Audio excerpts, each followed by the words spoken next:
Welcome to the Movies of the Damn podcast. My name is Kyle Grant, and I'm sitting here, as always, with my friend and published horror author, John Hunt. If you enjoy what you hear here today, please subscribe to our YouTube channel, check out our Facebook page, and follow us on both Instagram and Twitter, @DamnMovies. Email us any questions, comments, and suggestions to moviesofthedamned@gmail.com. For further details on John's published works, please visit his blog, johnhuntfiction.wordpress.com. Today, we'll be discussing Lucas Fiegelfeld's 2017 film, Hagazussa. The movie follows Albrun, who lives with her goat-herding mother in the Alps in the 15th century. Her mother soon takes ill and dies. The movie then flashes forward to Albrun alone as an adult with an infant. She slowly forms a friendship with Swinda from town, and they begin spending time together. Swinda, however, betrays her, helping a local man rape her, and seemingly setting it up for her goat herd to be stolen. In retribution, Albrun poisons the town's water source, killing numerous villagers. She then eats a mushroom, causing her to hallucinate, which leads to her drowning her baby. She then brings its body home, where she cooks and eats it.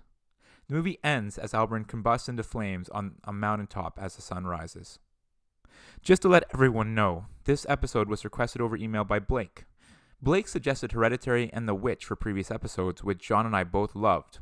We'd never seen this movie before, so we thought we would give it a chance and see if Blake could go 3 for 3. So that's how we got here today. John, opening thoughts on the movie?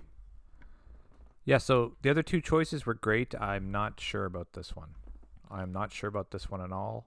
Well, I'm sure of it. I'm sure that I disliked it heavily. Okay, so disliked it heavily is strong. I would say it's not even in the same league as The Witch and Hereditary. That's for sure. Oh, 100%. Yeah.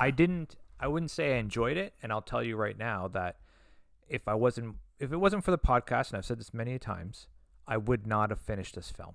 Not even close. But I wouldn't say I had any dislike of it. I was more indifferent to it. I didn't care either way what happened. I would, as you might guess, I'm more on the disliking side here. Just especially with the things that happened at the end.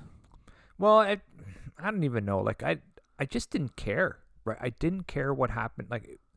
So the directorial style, right, was long shots of nothing. So it would just focus on, say, an apple, right? And it wouldn't go zoom in and it wouldn't zoom out. It would just be that way for what felt like an eternity.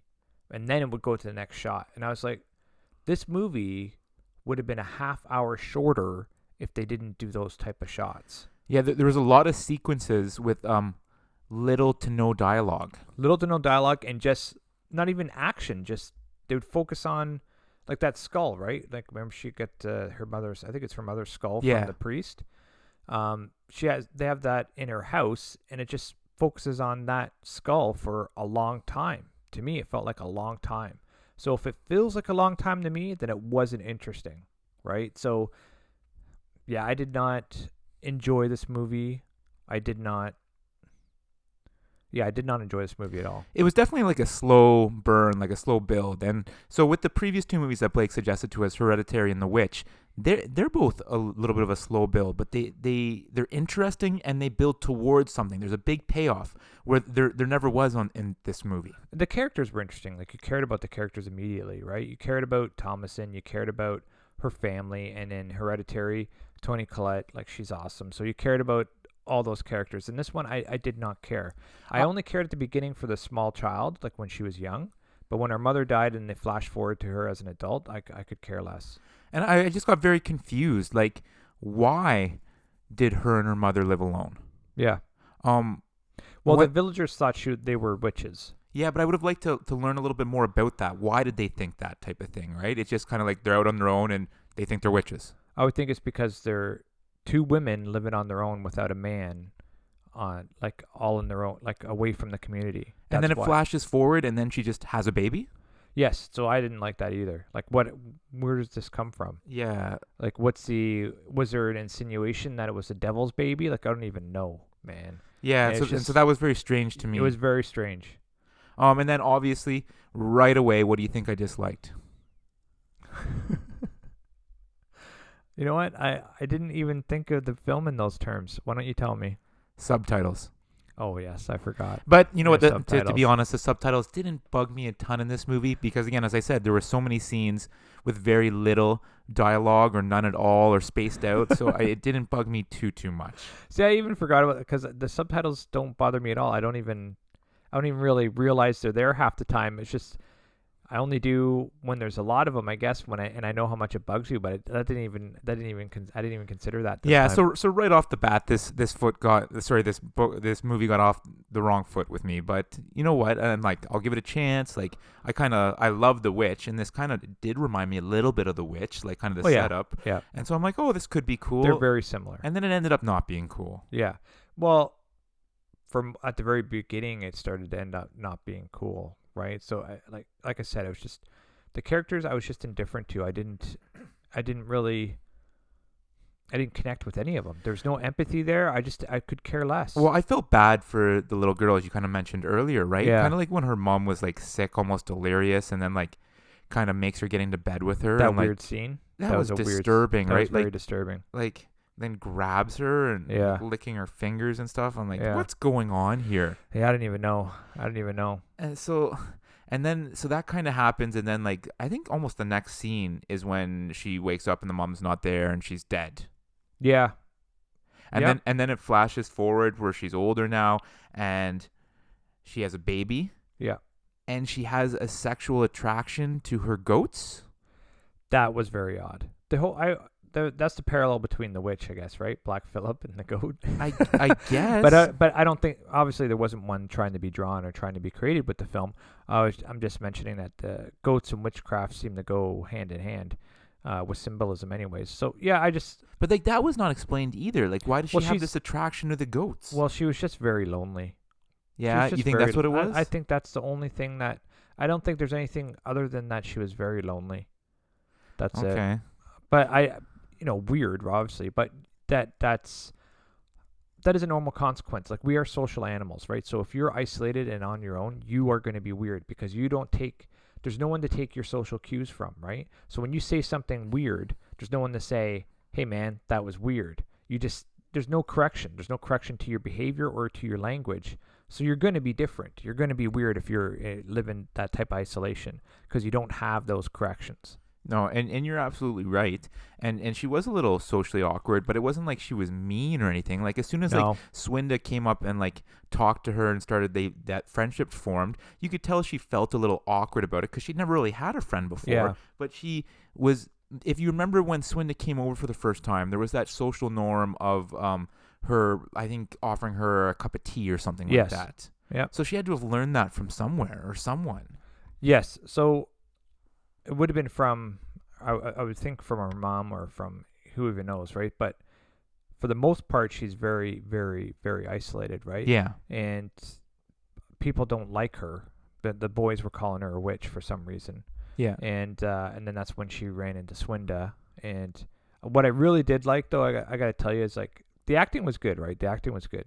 No issue with the acting. Yeah, so when Swinda tried to be her friend and was like being nice to her, you could see how much it meant to her. You could, like, just interacting, right? Yeah, because she didn't choose to live alone. That was just No. how her mother brought her up. Yeah, she was born in that situation. And she had no chance because, as you kind of saw when she was young, the townspeople kind of showed up to the house the one night.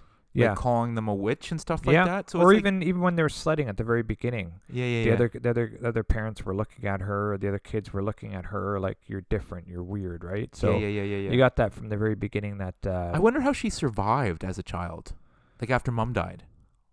Well, you at that point you would have been taught all the stuff you need to know, right? Yeah, I guess she was old. She was probably like 13ish, 12. Well, even then, like back in the time, like those times, right? The kids were put to work immediately. Like, they were doing chores immediately, right? No, I hear you. So it's just like they would know how to do all those things. Like, maybe not the hunting or anything like that, because that's a skill that takes a long time to learn, and there's no one really to show her how. And you didn't see the mother hunting, but she would have known about how to take care of the goats and how to get food and all that type of stuff. Like, go in the goat and trade milk. Go in the town and trade goat milk, because that's what the kids said. We don't want your rotten milk.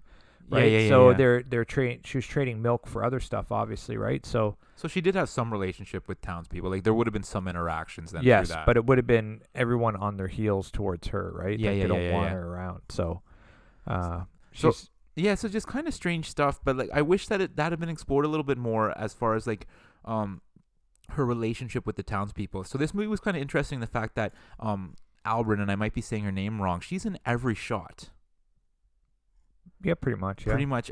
I would have loved to seen some shots with just the villagers, just to hear kind of like what they thought of her and stuff like that. Because like we see Swinda form this relationship with her, and I just don't see where Swinda's ill intentions come from.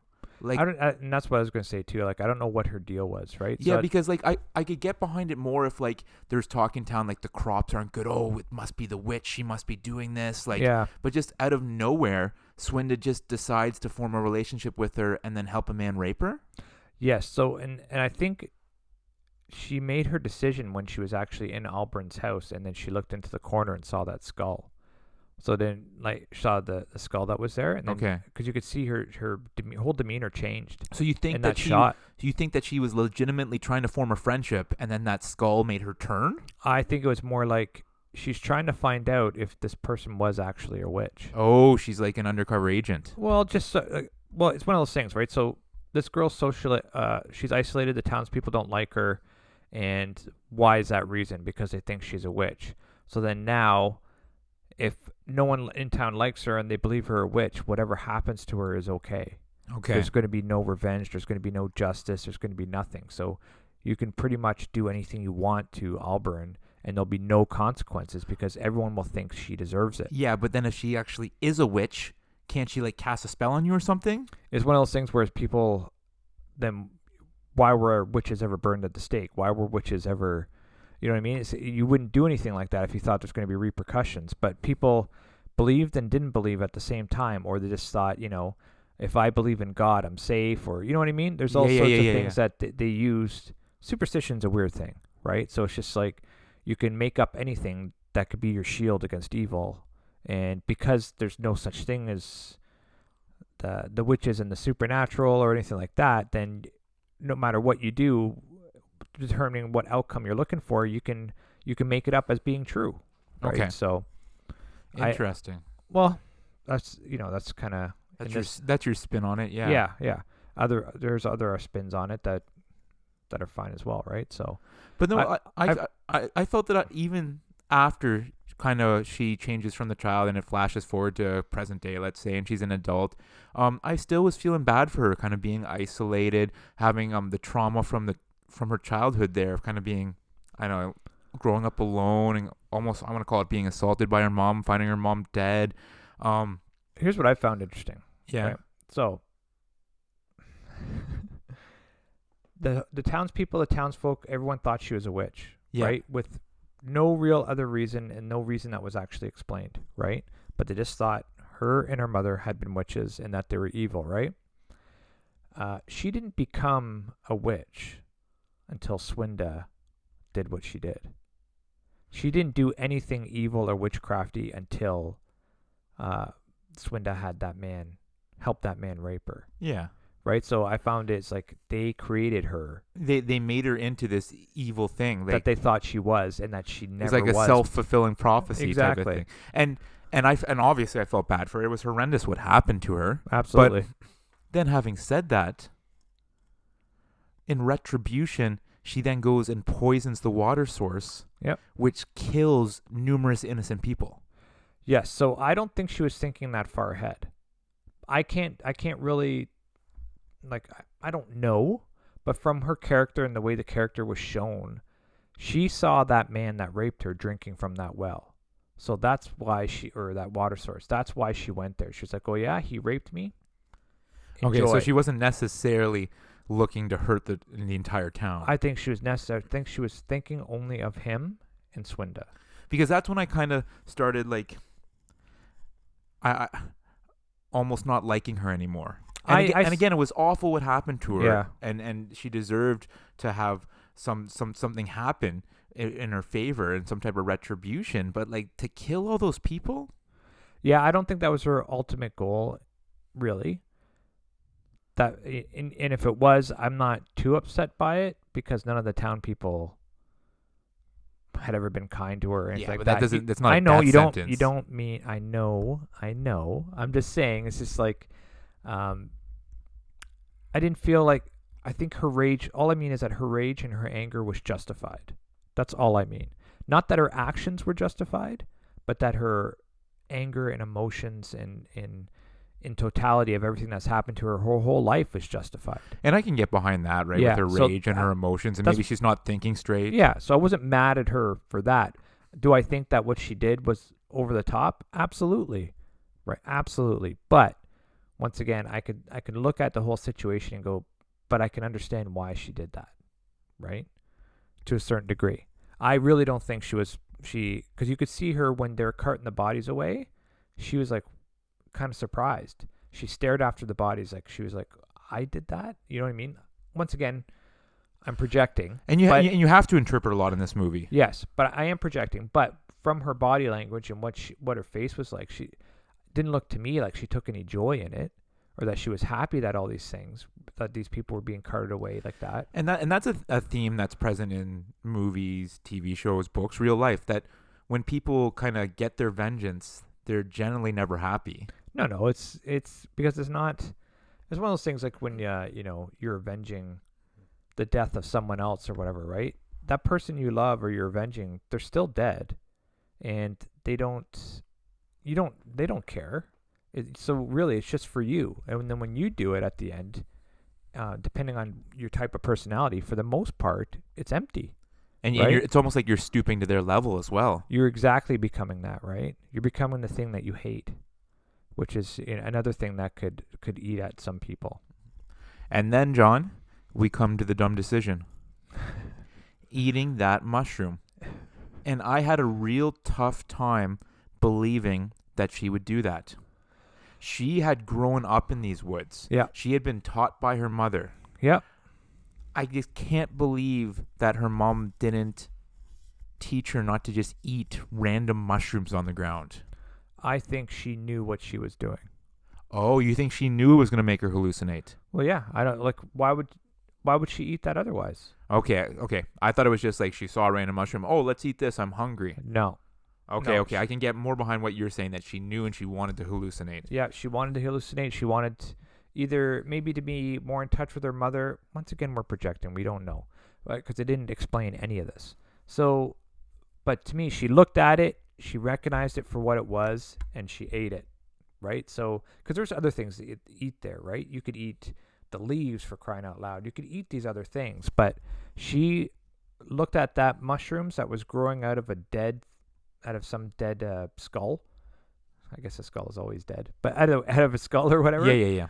But she saw it, she picked it up, she put it in her mouth. I think she knew exactly what it would do and what she was doing. I don't think she knew it would cause her to drown her child, but I think she knew that she was going to experience something.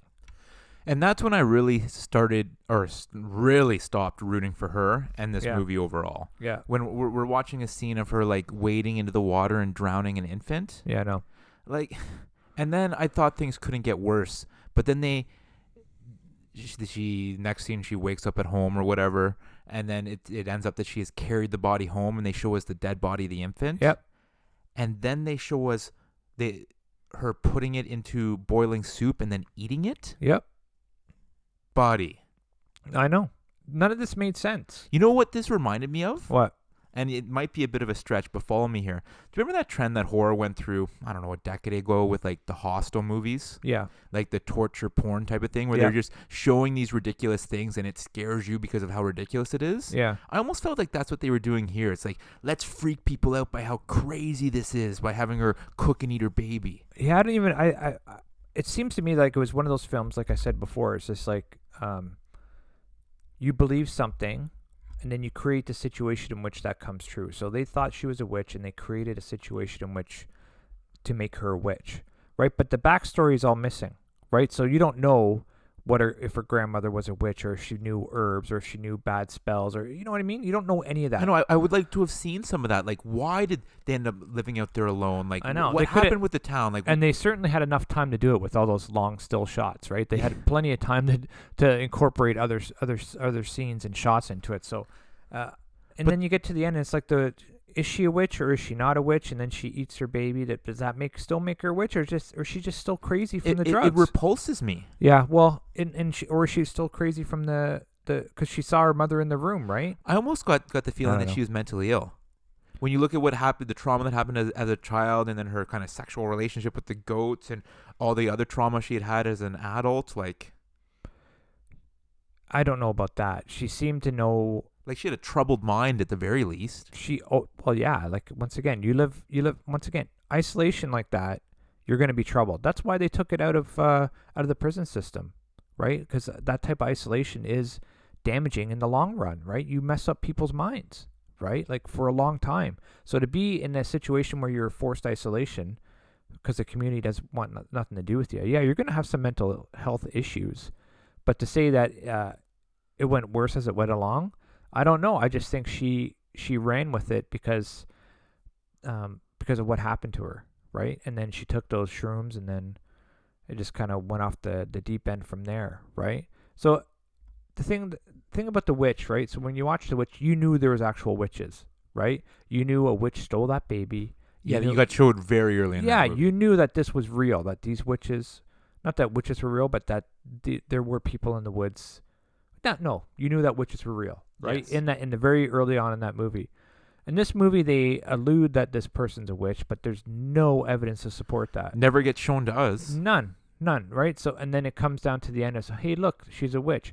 But once again, is she a witch, or is all the stuff that she went through caused her to behave in a way that people would think she's a witch? 99.9% of this movie told me she's not a witch. Yeah. And then the final scene said that she was. And even in the final scene, I'm just like, well, yeah, the final scene, she was. She combusts into fire. Yeah. As the sun comes up. Yeah. Like, that wouldn't happen to a regular person. Yeah, and it's not even the folklore of witches either, man. Yeah, but like So, that's the I know. only thing in there that tells me that she's not regular. She's supernatural of some sort. Yeah, because before she was walking around in the sun, it's not a problem. No, I get that, right? But once again, from what I know of witches, and I know a bit because I read a lot, right? But I wouldn't say I'm an expert on the Wiccan and all that crap, right? So I wouldn't say that I am. Sorry, I shouldn't say all that crap. Some people, it's kind of their religion. I apologize. So the Wiccan stuff, I don't really know all that much about, but I'm pretty sure you're allowed to stand in sunlight. I don't remember reading any folklore where a witch combusts. That's for vampires. Yeah, I've never heard of it before. And even in the original Bram Stoker, Dracula didn't combust in sunlight. He just didn't have the same powers. So yeah, I don't know. So this movie leaves you with a lot more questions than it gives you answers. And like you said throughout this podcast, you have to project a lot. You have to guess at a lot of things. I just have a difficult time understanding how people could really like this movie. It was never overly scary. No, it was never scary. No, it was just more like I got scared at one point, but this is just my own phobias. Yeah. When she wakes up in bed and there's that snake in bed with her. Oh, okay, yeah. And I hate snakes, and just imagining a snake being in bed with me, that freaked me out. I found that interesting too. Like some of the stuff that they decided to show, right? So when she found her mother dead, she had snakes on her. Yes, and then she's in bed, and then she has snakes on her. And then when Swinda goes to her house and then comes inside, she offers her an apple. It's like there's a lot of symbolism in here, but once again, it wasn't explained, right? So I don't know. I don't see the correlation between the snakes on the mom and then her waking up. This was right? like a true independent artsy film.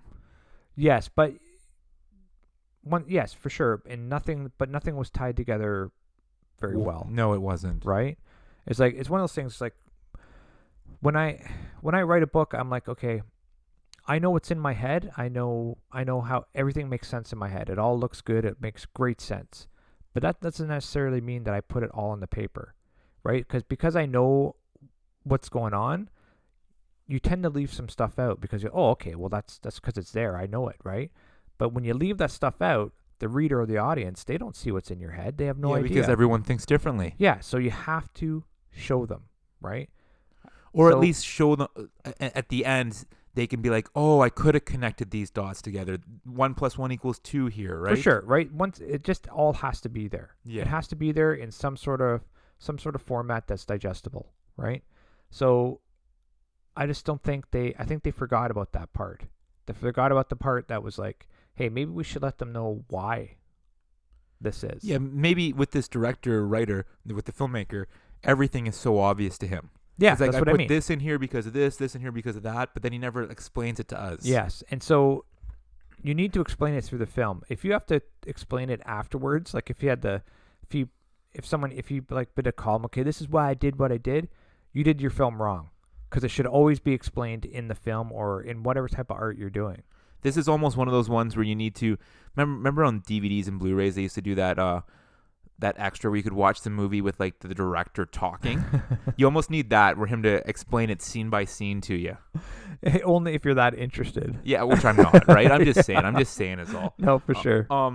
John, critics love this movie. Oh my god. Rotten Tomatoes critic score, and mind you, only 22 critics gave a score, but that's still a lot. 95%. Audience score, Yeah. 48. See, I can get behind that. Yeah, I even think that's a little high. Yeah, I'd probably be lower. I'd probably like you said, the acting was good. 30s maybe.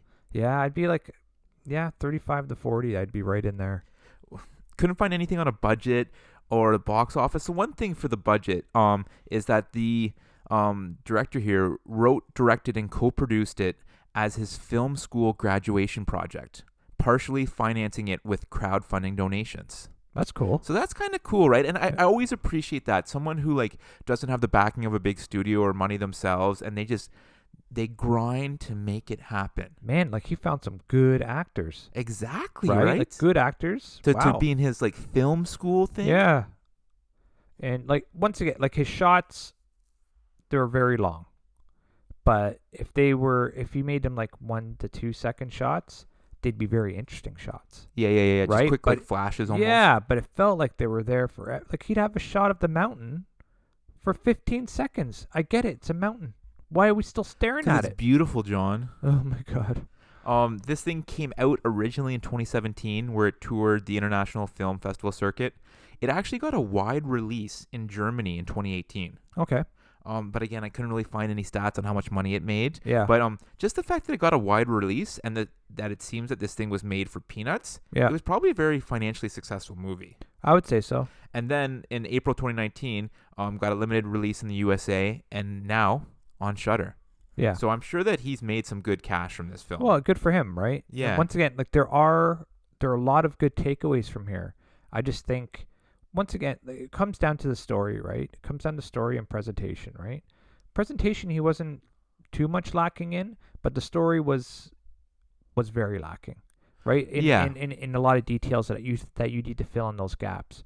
And I thought something was coming and it wasn't coming. yeah, and like the presentation, like the shots that he had were very beautiful, right? They were very nice shots, like they were.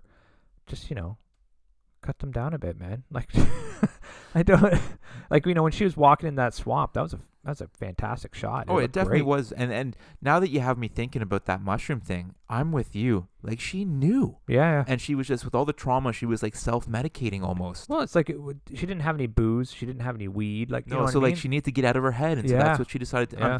And I don't think she thought it was going to cause her to drown her baby. I don't think so either. But it was just, okay, I get behind that now. At first, I'm just like, yeah, she just didn't know this mushroom was going to cause her to hallucinate. No, I'm with you now. That makes that more interesting. But the movie really lost me with killing the baby, showing the baby, eating the baby. Like, I don't need to see that. Like, I wouldn't have made it too far past the mother dying, right? Watching Yeah, this yeah, film, yeah. because it was just way too.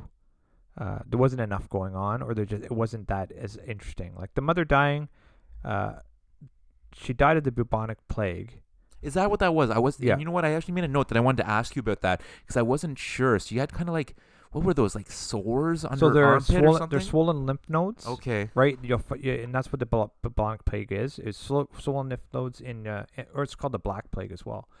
in your armpits and stuff like that, and it would cause those sores and serrations, and it would make your fingers tips go black and your toes go black. Oh my gosh. So it do That all. sounds painful. It's a terrible thing, and it kind of makes you go.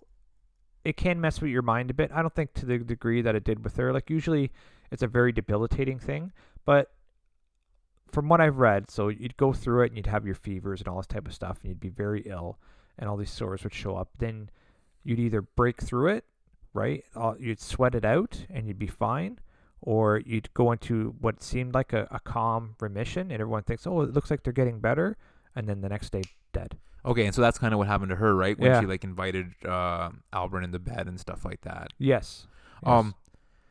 And could it get passed on? Like, why didn't Albert get it? It can get passed on. Yes. It wasn't.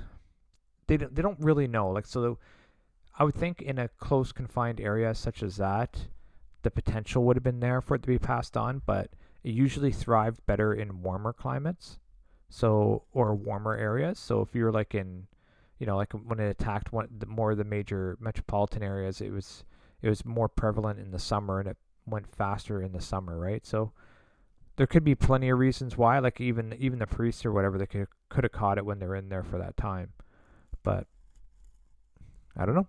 Fair enough. Well, buddy, anything else to add on this one? Nope. All right, folks. Well, please subscribe to our YouTube channel, check out our Facebook page, and follow us on both Twitter and Instagram @DamnMovies. We want to hear what you thought of today's podcast and any suggestions you have, especially in terms of what movies you'd like us to discuss next.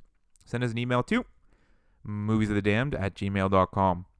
Please also check out John's full-length novels.